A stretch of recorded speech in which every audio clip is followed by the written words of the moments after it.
सारी संगत को प्यार भरी राधा स्वामी जी।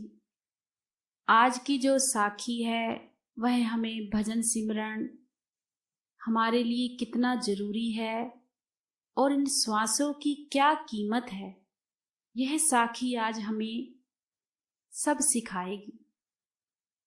यह साखी हमें एक भाई ने बताई थी कि जब उनके पिताजी ने नामदान लिया था तो उनके साथ क्या क्या उनकी जिंदगी में घटित हुआ और एंड टाइम में मालिक ने उनका कैसे सहायता की। यह सारी बात हमें इस साखी में पता चलेगी।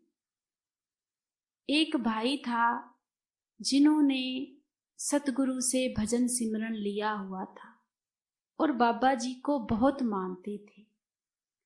जब भजन सिमरन लिया तो शुरू में उस भाई ने भजन सिमरन किया भी। कभी 5 मिनट बैठ लेते थे, 10 मिनट, आधा घंटा, ऐसे ही वह अपना भाई भजन सिमरन करते थे। अब उस भाई का और तो कोई कामकाज था नहीं। उस भाई ने अपनी एक दुकान शुरू की थी जो कि सौदे की दुकान थी। हर ग्राहक उन पर के पास सौदा लेने आते थे। अब जब उन्होंने अपना काम शुरू किया तो मालिक की दया से काम अच्छा चल रहा था। अब उनका रूटीन क्या था कि सुबह उठते थे, थोड़ा बहुत 5-7 मिनट अपना भजन सिमरन करते थे। उसके बाद अपना नाश्ता वगैरह करके नहा धोकर अपना दुकान पर जल्दी से 7 बजे तक सुबह ही वह दुकान पर आ जाते थे, क्योंकि सौदे की दुकान थी, ग्राहक सुबह ही आना शुरू हो जाते थे। सुबह से लेकर रात हो जाती थी, कभी कभी 10 भी बज जाते थे, 11 भी बज जाते थे।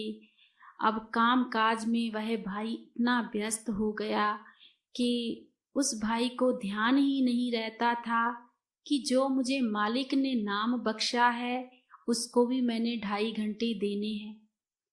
भजन सिमरन वह भाई करता था पर 5-7 मिनट से वह ज्यादा हो ही नहीं पाता था।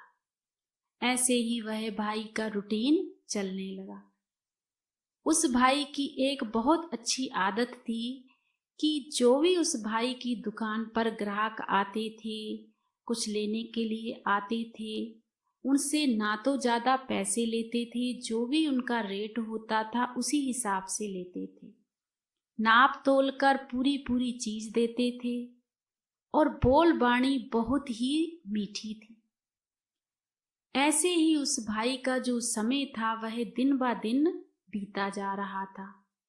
अब काम काज तो उनका दिन ब दिन बढ़ता जा रहा था, पर यह भूल चुके थे कि साथ साथ में भजन सिमरन को भी हमें टाइम देना है।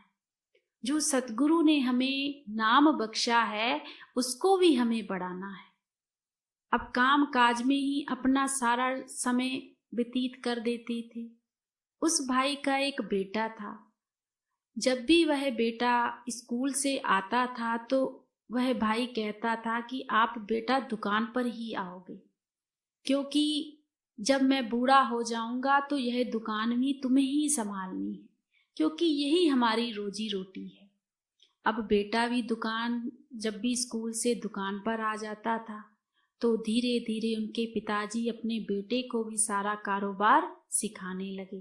बेटा बड़ा हो गया, पढ़ाई पूरी हो गई, समय बीतता गया। अब दोनों पिताजी और बेटा दुकान संभालने लगे। ऐसे ही समय बीतता गया, पर वह भाई ना तो सत्संग पर जाता था, ना ही सेवा पर जाता था। और परिवार वाले सत्संग पर भी जाते थे, सेवा पर भी जाते थे। वह जो बेटा था वह भी कभी कभी सत्संग पर चला जाता था। और भाई से बहुत बार परिवार वाले कहते भी थे कि एक आध दिन आप भी सत्संग पर चले जाया करो, हम दुकान देख लिया करेंगे। अब तो बेटा भी बड़ा हो गया है, बेटा बैठ जाया करेगा, आप बिल्कुल भी सत्संग पर नहीं जाते हो। तो वह कह देता था कि नहीं, मैं ठीक हूँ, मैंने भजन सिमरन लिया हुआ है, इसी में ही सारा कुछ है। अब ऐसे ही समय बीतता गया। जब वह भाई धीरे धीरे अपनी जो उम्र थी उसकी ओर बढ़ने लगा, तो जब हालत खराब होने लगी, शरीर बूढ़ा होने लगा, तो उस भाई की जो तबीयत थी दिन ब दिन थोड़ी खराब होने लगी। पर वह दुकान पर आना नहीं छोड़ता था। एक दिन उस भाई की दुकान पर ही बहुत ज़्यादा तबीयत खराब हो गई। जब तबीयत खराब हो गई तो उनका बेटा कहने लगा कि पापा, अब आपकी ना तबीयत बहुत ज़्यादा खराब हो चुकी है, तो आप दुकान पर मत आया करो, आप घर पर ही रहा करो, क्योंकि आपसे बैठा भी नहीं जाता। तो उनके पिताजी कहने लगे कि नहीं बेटा, मैं दुकान पर तो जरूर बैठूंगा, चाहे मुझे लेटना ही पड़े, तुम अपना काम किया करो, मैं बिल्कुल ठीक हूँ। वह अपने बेटे की सुनते ही नहीं थे। उस दिन उनकी तबीयत बहुत ज़्यादा खराब हो गई, तो पर पिताजी ने अपने बेटे का कहना माना ही नहीं।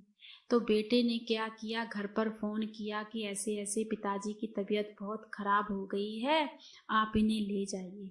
जब परिवार वाले आए तो उस भाई को घर ले गए। घर पर जाकर तबीयत दिन ब दिन और ख़राब होती गई। डॉक्टरों को दिखाया, कुछ भी समझ में नहीं आता था। जब उस भाई से पूछते थे कि तुम्हें तकलीफ़ क्या है, तो कहता था कि मुझे मेरी जो दिल की धड़कन है वह बहुत ज़्यादा बढ़ जाती है और मुझे ऐसा लगता है कि जैसे ना मेरे ऊपर किसी ने कोई पत्थर रख दिया हो और मुझे सांस नहीं आती। तो परिवार वाले बड़े परेशान। अब बहुत इलाज कराया पर वह भाई को कुछ आराम आ ही नहीं रहा था। अब करें तो करें क्या। अब बेटा जो था वह दुकान पर रोज ही जाता था। एक दिन उनके पिताजी कहने लगे कि बेटा, दुकान ना अच्छे तरीके से संभालना, सारा कुछ जैसे जैसे मैंने तुम्हें बताया है ना वैसे वैसे ही करना, अगर तुम कहो तो मैं भी चलता हूँ। तो बेटा कहने लगा कि पिताजी, आपकी हालत तो बिल्कुल ठीक नहीं है, आप मालिक की तरफ ध्यान क्यों नहीं करते, भजन सिमरन किया करो, आप बिल्कुल ठीक हो जाओगे, उस सतगुरु का ध्यान करो, आप दुकान की तरफ ध्यान मत किया करो। यह बात कहकर बेटा अपनी दुकान पर आ गया। जब दुकान पर आया तो वहाँ पर अपने ग्राहक वगैरह जो थे वह आ रहे थे। उसमें एक भाई आए, आकर कहने लगे कि बेटा, बाऊजी कहाँ पर हैं।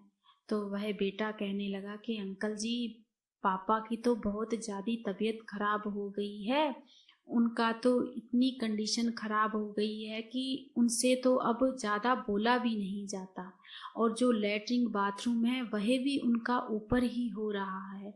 हम तो बहुत परेशान हो गए हैं, हमने बहुत इलाज कराया है, पर उनकी तबीयत जो है वह दिन ब दिन खराब होती जा रही है। अब अभी यह बातें कर ही रहे थे, इतने में घर से फ़ोन आ गया कि ऐसे ऐसे बेटा, तुम्हारे पापा बिल्कुल भी नहीं बोल रहे हैं और ना ही वह हिल डुल रहे हैं, हम तो बहुत परेशान हो गए हैं, पता नहीं तुम्हारे पापा को क्या हो गया है। अब वह जो भाई था, वह जो बेटा था, वह घबरा गया। वह उस भाई से कहने लगा कि मेरे ना पापा की बहुत ज़्यादा तबीयत खराब हो गई है। तो वह जो भाई था वह सत्संगी था। वह कहने लगा कि मुझे भी तुम अपने घर लेकर चलो।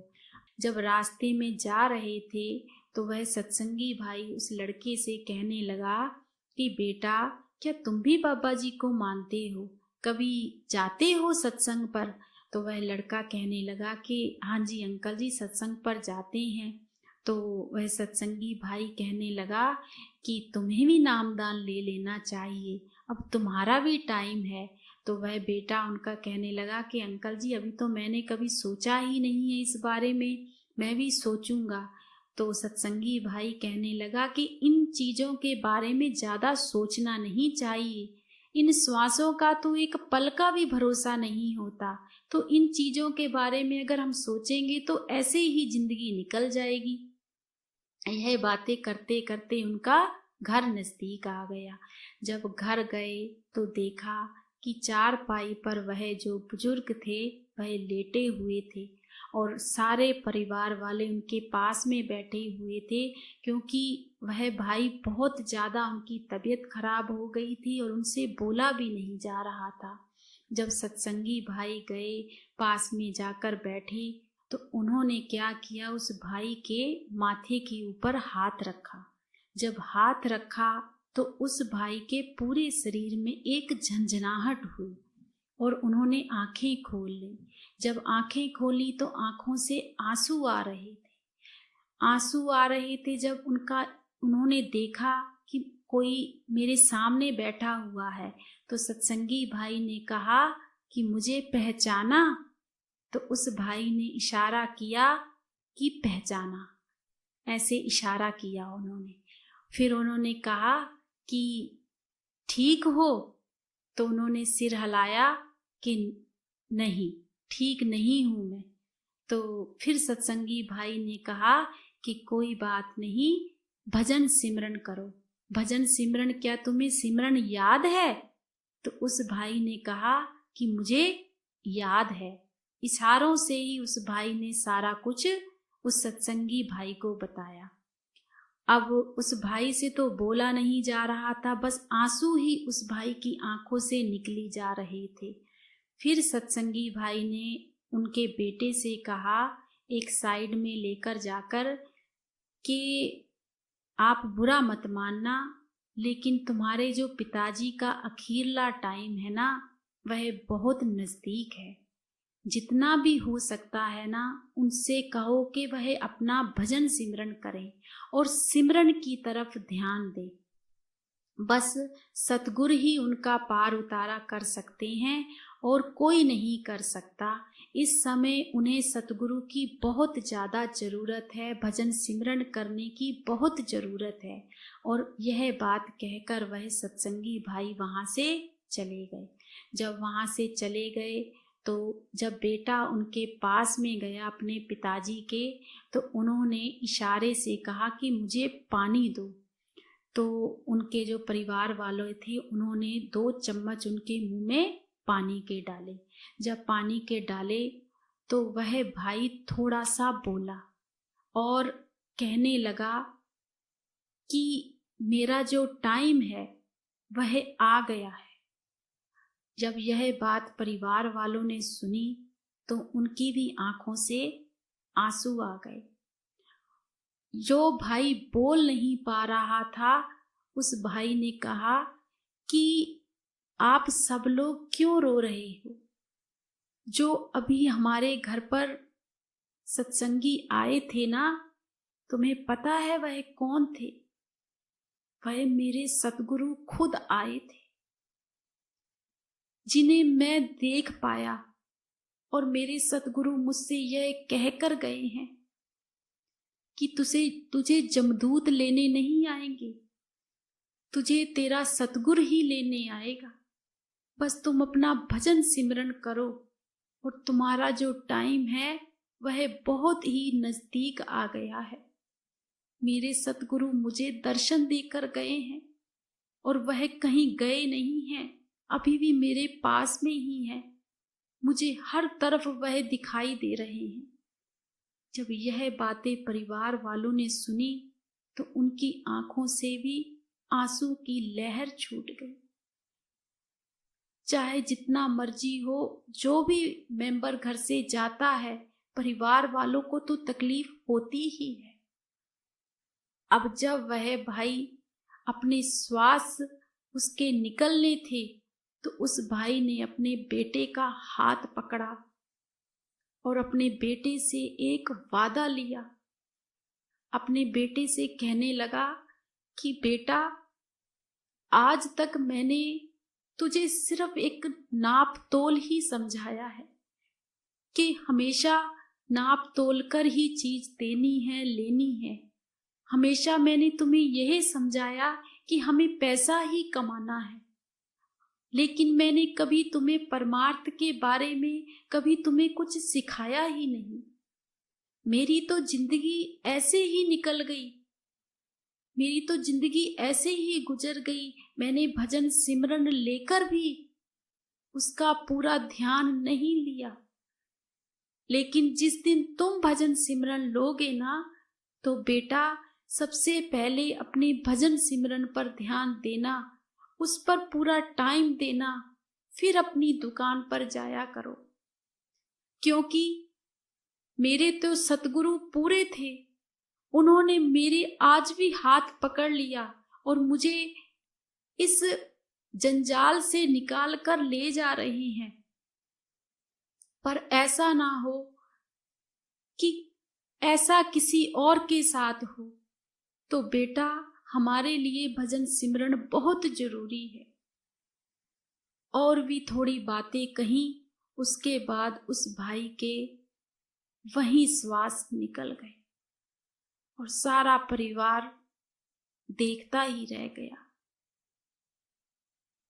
तो उस लड़के ने यह साखी हमें सुनाई थी और कहने लगा कि दीदी, जब मेरे पिताजी इस दुनिया से गए थे ना, तो मुझसे एक वादा कर कर गए थे कि बेटा तुम भी भजन सिमरन करना। तो मैंने थोड़े टाइम बाद ही मैंने भी नामदान ले लिया था। आज मैं दुकान पर जाता भी हूं ना दीदी, तो मैं अपना भजन सिमरन जरूर पूरा करता हूं। क्योंकि जो हम भजन सिमरन 25 साल से लेकर 40 साल की उम्र तक कर सकते हैं, वह हम बुढ़ापे में नहीं कर सकते। आज की जो हमारी स्टेज है, आज जिस हालत में हम हैं, जिस उम्र में हम हैं, इस उम्र में हम भजन सिमरन बहुत अच्छे तरीके से कर सकते हैं। पर मैंने अपने पिताजी को देखा है, पहले तो उन्होंने पूरी जिंदगी अपनी कमाई में ही लगा दी। जब भजन सिमरन करना था तो वह काम करते रहे और यह कहते रहे कि जब मैं थोड़ा बूढ़ा हो जाऊंगा बेटा, जब मेरी जिम्मेदारी खत्म हो जाएंगी, मैं तब कर लूंगा। लेकिन जब जिम्मेदारी खत्म हुई तो उनके श्वास ही निकल गए। तो मैंने अपने पिताजी से बहुत कुछ सीखा है। तो आज मैं भी भजन सिमरन ले लिया है, मेरी वाइफ ने भी ले लिया है। हम दोनों ही सतगुरु का ध्यान करते हैं। जब यह बात उस भाई ने हमें सुनाई तो इससे हमें भी बहुत शिक्षा मिली कि सच में आज हम जिस स्टेज पर हैं, जिस उम्र में हैं, आज हम भजन सिमरन कर सकते हैं। पर अगर हम भी ऐसे ही दुनियावी चीजों में ही पड़े रहेंगे, दुनिया में ही पड़े रहेंगे, ऐसा नहीं है कि हमें काम नहीं करना चाहिए। काम करेंगे तभी घर का गुजारा होगा। काम भी करें, लेकिन मालिक की जो हमें 2.5 घंटे बख्शे हैं वह भी हमें जरूर करने चाहिए। इन साखियों से हमें यही शिक्षा मिलती है। राधा।